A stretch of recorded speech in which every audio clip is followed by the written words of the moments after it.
Personas ya no vale la pena recordarlas. Sí nos interesa porque fueron elogiosas hacia vos, así que no vamos Bueno, no vamos a insistir. Escúchame, Rodrigo. no, muchas gracias y menos mal porque me siento un tanto incómodo cuando alguien trata de elogiarme. Bueno, Así que muchas gracias igual. contanos un poquito cómo viviste la jornada del día de ayer, con los resultados Ujú. políticos, y nosotros te vamos a ir preguntando, y por ahí te interrumpimos en algún momento para hacerte alguna pregunta en particular. Perfecto, bueno. La jornada de ayer, para comentarle a la audiencia, a ustedes que están ahí también amablemente escuchándome o entrevistando, antes que nada los saludo. Ujú. Lo sitúo que estoy en Salamanca. Salamanca es una ciudad netamente universitaria, de las primeras universidades de España y del mundo hispanohablante, y viene en el límite de España con Portugal. Por lo tanto es una comunidad pequeña que tiene alrededor de 150.000 habitantes en el momento que están los estudiantes en la ciudad. Cuando se Ujú. van disminuye a 90.000. Dicho esto, Salamanca tiene mucha historia universitaria y eclesiástica, por lo tanto tiene un perfil más conservador. De hecho, es una de las cuatro provincias en las que ganó el Partido Popular, que es el partido conservador de acá de España. Ujú. Eh, Ahora bien, la jornada electoral, sumamente diferente de lo que uno puede haber vivido o visto en las elecciones de Argentina en cuanto al mecanismo de votación. Ajá. No sé si se me está escuchando bien, ¿sí? Sí, perfecto. Ah, bien. ¿A qué me refiero con esto? Si bien las elecciones son en papel, en Europa ha habido un movimiento grande en cuanto a la desconfianza en cuanto a la manipulación de los datos en el voto electrónico, Ujú. o boleta electrónica. Entonces es en papel, se votaba en Salamanca tanto para diputados como senadores nacionales.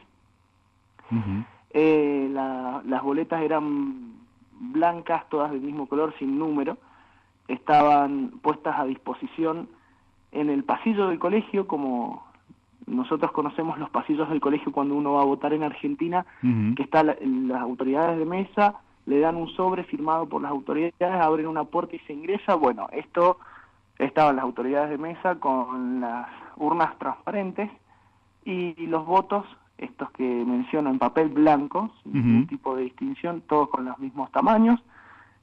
Tenían dos opciones, o tres. Uno podía ir con el voto desde la casa en un sobre cerrado, que los partidos previamente entregaban, y Ajá. meterlo directamente en la urna. Se podía elegir en una mesa abierta, enfrente de todo el mundo, Ah, mira el vos. sobre que quería con el voto que quería. Para votar por senador no era por lista completa, sino que había que elegir a la persona, entonces había que tener una lapicera o pedir a la autoridad de mesa para hacer una cruz en el nombre de las personas que Ujú. uno quería votar. Acá por Salamanca iban cuatro, entonces estaban los nombres con los partidos, en cambio en diputados era una lista completa, como le Ujú. llamamos lista sábana. Claro. En el caso que uno no quisiera ser observado en el momento que estaba emitiendo o sufragando, eligiendo cuál era el que iba a meter en el sobre, en el mismo pasillo existían unos dispositivos que me llamaban la atención porque para poder representarlos pensaba cómo iba a decirlo, y lo que mejor se me ocurre es la típica ducha de Argentina, que hay como una cortina que va de pared a pared Ajá, sí. con un caño arriba. Bien. Bueno, en esa ducha lo que hacía era envolver el banco sobre el que estaban las boletas. Uno podía ingresar, encerrarse para que no vieran cuál era el que elegía, y de ahí era total disposición o libre disposición de cada uno de los votantes. Ujú. Mientras tanto, los apoderados del partido estaban con sus carteles que los representaban libremente, o sea, nadie hablaba de un voto cantado o una intención de presionar, caminando por dentro del colegio sin mayores repercusiones, también sin que vengan colectivos o tráficos o autos con muchas personas a sufragar, sino que cada uno iba emitiendo su voto. Y lo que se pudo ver a lo largo del día, el mayor conflicto fue más que nada algún que otro ciudadano que llegó en estado de ebriedad al comicio, porque si bien no se puede vender alcohol desde las 10 y todo tipo de reunión o de fiestas se pueden hacer tranquilamente, entonces han habido fiestas que en esta ciudad universitaria duraban esta entrada a las 8 o 9 cuando ya estaban los comicios abiertos. Así que más de uno salió de la fiesta y fue a sufragar, entonces en estado de ebriedad. Así que ese fue el mayor conflicto que hubo, y bueno, después sí determinar o controlar bien en el momento de el recuento de qué partido era cada una de las boletas y las cruces que estaban hechas o no estaban hechas para que las personas ingresaran. Bien, bien. Bueno, me parece que has ambientado un poco desde Salamanca, más o menos lo que fue, digamos que una elección que transitó por un clima normal, podríamos decir. Ahora, contanos un poquito cuánta gente votó en términos globales en España y bueno, cómo se repartieron esos votos, porque lo que está en discusión en España es la constitución de un nuevo gobierno. Exactamente. A ver, es importante también mencionar lo siguiente: España tiene una monarquía parlamentaria, por lo tanto, lo que han hecho en este momento los electores es elegir a los representantes que van a ir a la Cámara de Diputados, al Parlamento, y que después, por las mayorías establecidas, ya las vamos a hablar, por la mayoría absoluta, van a elegir al que va a ser el primer ministro o el presidente de el Reino de España. Sí, déjame decir déjame decir lo siguiente: cuando se eligió en 1983, aquella elección era por colegio electoral, que no es igual, pero es muy parecido. Y recién se reformó en la Argentina con la reforma constitucional de 1994. Quiere decir que uno elegía a los electores, que esos electores después iban a elegir a el presidente. Pero contanos un poquito, yo digo porque alguna gente ya sabe cómo funciona eso y otros no, pero que aquí también tuvimos una suerte de intermediación, porque lo que se eligen son los diputados. Exactamente. Bien, ahora ya ha sido una participación histórica desde 1981 en tantos votantes. Ha participado un 75,75% de la población, de los votantes. Esto se ha visto más que nada incitado porque hay una transversalidad bastante importante que yo no sé cómo está actualmente en las noticias en Argentina, porque se habla a nivel internacional y mucho de lo que hay o no hay en Venezuela con un presidente que es o no es presidente, o se autoproclama o no, pero acá en España hay un movimiento muy fuerte con el tema de la independencia de Cataluña, y no nos tenemos que olvidar que el Partido Nacionalista Vasco también, si bien ha cesado con las hostilidades hace casi una década, reivindica la independencia de lo que es el País Vasco. Entonces, en esos sectores, en esos espacios de España es donde creció mucho la participación. De hecho, en Barcelona, en Cataluña, hubo un 19% más de participación de las últimas elecciones. Igual en el resto del país también ha habido un movimiento muy fuerte, porque como habíamos hablado la vez pasada, la semana pasada, si mal no recuerdo, teníamos un nuevo fenómeno que en España no era muy común, y es la ultraderecha representada por el partido Vox, que en las encuestas y con los aparatos de comunicación habían empezado a hacer un ruido de que iban a tener una representación mayor de la que tuvieron, cosa que en España tradicionalmente no había pasado. De los países considerados grandes dentro de Europa, el Parlamento Nacional nunca había tenido una expresión de extrema derecha dentro del Parlamento. Entonces también hubo una participación muy grande de varias personas con esta discusión que se llevaba a la derechización de la elección por este nuevo integrante que le había ido tan bien en las elecciones autonómicas de Andalucía, donde habían conseguido ser mayoría por un acuerdo que habían hecho con el PP, Ciudadanos y, en fin, los resultados al día de la fecha, con el 99,99% de escrutado de las elecciones, y que ya no hay ningún tipo de modificación, es ganador absoluto el Partido Socialista Obrero Español, el PSOE, con una representación de 123 escaños, de un total de 350, donde la mayoría absoluta son 176. Ya explicaremos por qué la importancia de esto, de 176, y con el 28,7% de electores que se han pronunciado por ellos. A diferencia de el gran perdedor, que es el Partido Popular, el tradicional y conservador Partido Popular, que si bien en las mediciones no venían tan mal como pasó en el resultado, todos veían que venía perdiendo terreno Pablo Casado y su discurso de derechización cada vez mayor para que no se le vayan los electores que tenían ese tipo de ideología a Vox. El PP sacó el 16,7% con una totalidad de 66 escaños, teniendo en cuenta que en las últimas elecciones, en el 2016, el PSOE, el Partido Socialista Obrero Español, había tenido 85 escaños, una de las peores elecciones que había realizado, y el Partido Popular 137, es decir, que de 137 escaños bajaron a 66, claro, casi empatados con Ciudadanos, que es este movimiento de centro-derecha que surgió luego de los indignados, que tienen 57 escaños y obtuvieron casi el 16% de electores por ese espacio.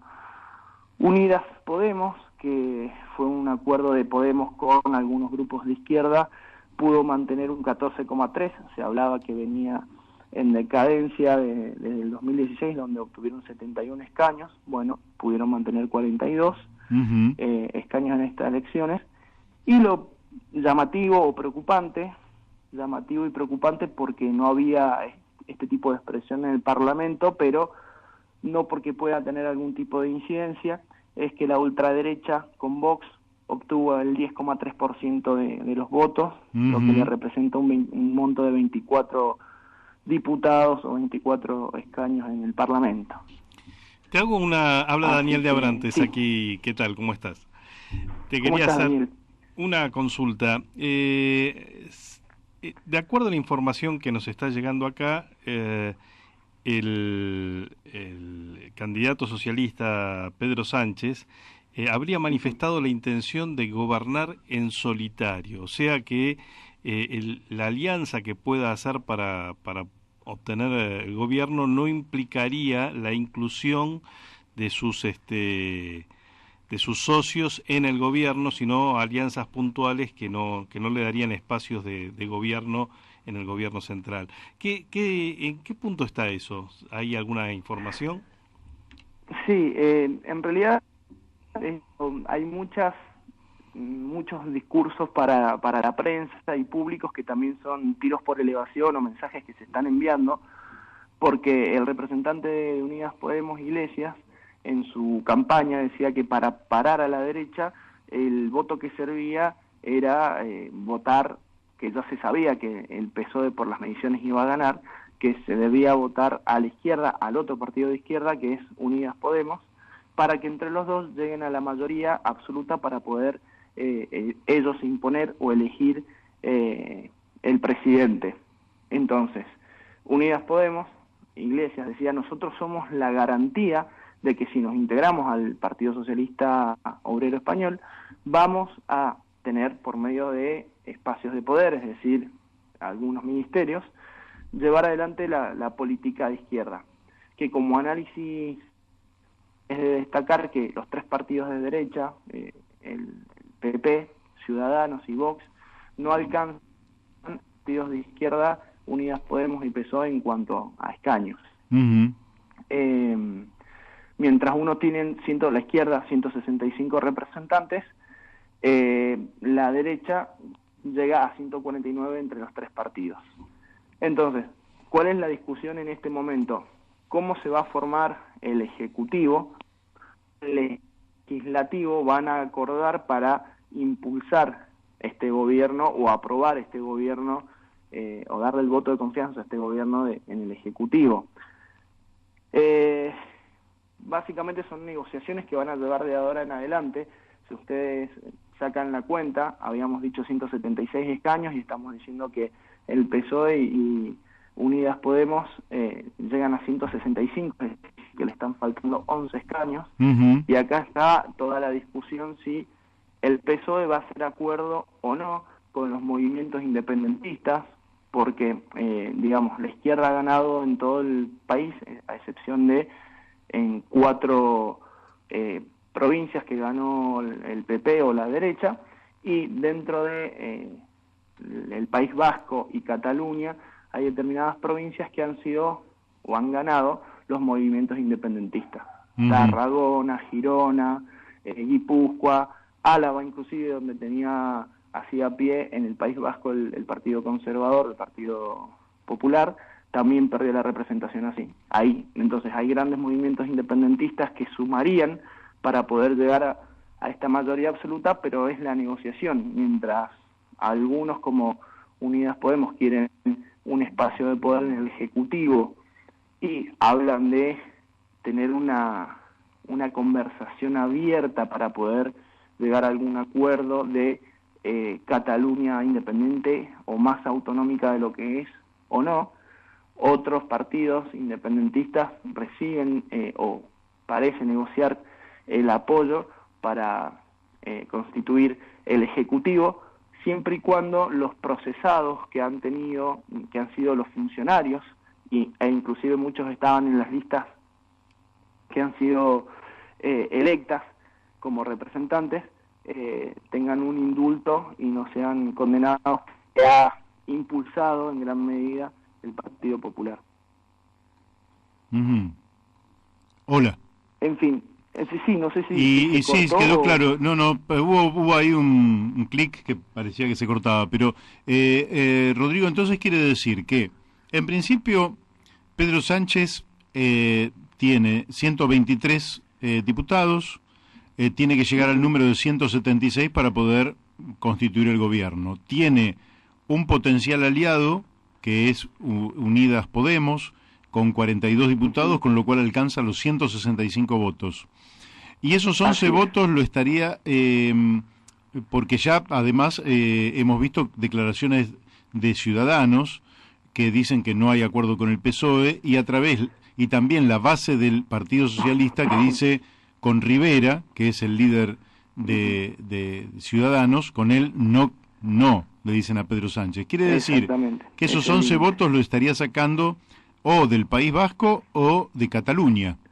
¿Sería así? Sí, así es. También hay algunos movimientos que no proclaman estrictamente la independencia, como la Coalición Canaria o como el Partido Republicano de Cantabria, que han obtenido 1 o 2 escaños, y entonces se estarían negociando tal vez con estos partidos, o con el Partido de Compromiso de Cataluña, que también tiene 1 escaño y que no es un movimiento tan radical o tan independentista, sino que considera mayores libertades para la región autonómica. Se podrían ir contando de a 1, de a 2 o de a 3 escaños para tratar de llegar a estos 176, pero claro, siempre y cuando contando con Unidas Podemos, que son 42 escaños que les vienen a sumar a los 123 de el PSOE. Claro. Entonces, digamos que en este momento es más que nada una negociación de qué es lo que van a pedir los otros movimientos a cambio de apoyar al gobierno socialista obrero español, teniendo en cuenta que el gobierno Obrero Socialista Español, o sea, el actual presidente Sánchez, estaba gobernando con un apoyo de 85 escaños y ha pasado actualmente a 123, o sea que el gran ganador, pero no le alcanza para poder gobernar por sí solo. Claro. Ahora, yo siento que hay una tensión. Van las dos últimas preguntas. Una tensión que es que, lógicamente, Pablo Iglesias le dice, no, gobierne con nosotros y hagamos un gobierno de izquierda. Y lo veo a Pedro Sánchez como, no quiero ser un gobierno de izquierda, quiero ser más vale un gobierno tirando más al centro. ¿Cómo es cierta esta tensión que yo estoy viendo, además de la ingeniería, digamos, numérica, que hay una suerte de tensión si el PSOE se va a correr más a la izquierda o va a ir más a el centro, donde no puede descuidar que también allí hay muchos votantes que fueron al PP o que fueron a Ciudadanos y que no son gente de ultraderecha, sino que son gente, bueno, de derecha, de la derecha de allí. ¿Cómo ves esta tensión? Porque no fue categórico Pedro Sánchez a la hora de definir, sí, nos aliamos con Podemos y vamos a hacer un gobierno de izquierdas en España. Bueno, esto que vos muy bien estás mencionando, Mario, es todo un análisis que se hace de por qué fracasó la derecha en estas elecciones, o sea, por qué el gran derrotado que es el PP cayó tanto. ¿Por qué? Porque los simpatizantes del PP, que eran un poco más de centro y no de ultraderecha, se fueron, sobre todo a Ciudadanos y algunos al PSOE, con un discurso un poco más rosado, digamos, no tan rojo, justamente porque el PP decía, estamos perdiendo votos por derecha con Vox. Vox nos está sacando los representantes y vamos a discutir y a luchar a ver quién es más de derecha. Entonces, el PP perdió una gran cantidad de votos del medio, digamos, estos que se llamaban indecisos parecían no estar tan indecisos, sino que no querían el crecimiento de lo que se habla acá en España, que tiene que ver con la derecha y con la disminución del asistencialismo social y demás, de los beneficios que tienen en España, como para que no sea tan dura la realidad de las personas que están pasando por la necesidad, ya sea del paro que le llaman acá, o que ya están en la tercera edad y necesitan o la pensión o el acceso a los servicios sociales un poco más fuerte que el resto de la sociedad que está activa trabajando. Entonces, la discusión del PSOE es, si nosotros hacemos un movimiento de virarnos más a la izquierda para juntarnos con Unidad Podemos, podemos también tener un desgranamiento de esta gente que es más de centro y que ve una opción en nosotros. Claro. Tengamos en cuenta que en el 2016, hace 3 años, lo daban por muerto al PSOE con estos 85 escaños que había conseguido.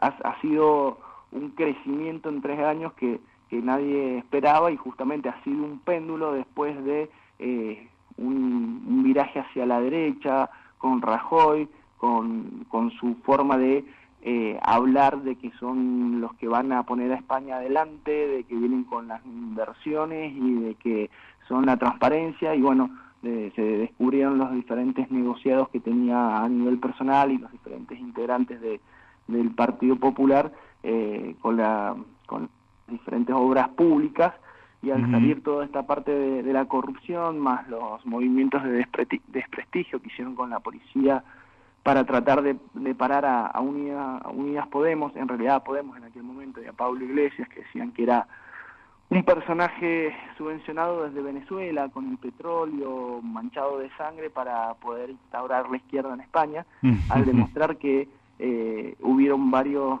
policías y ex policías implicados en esta campaña de desprestigio. La gente volvió de centro, volvió a mirar al PSOE.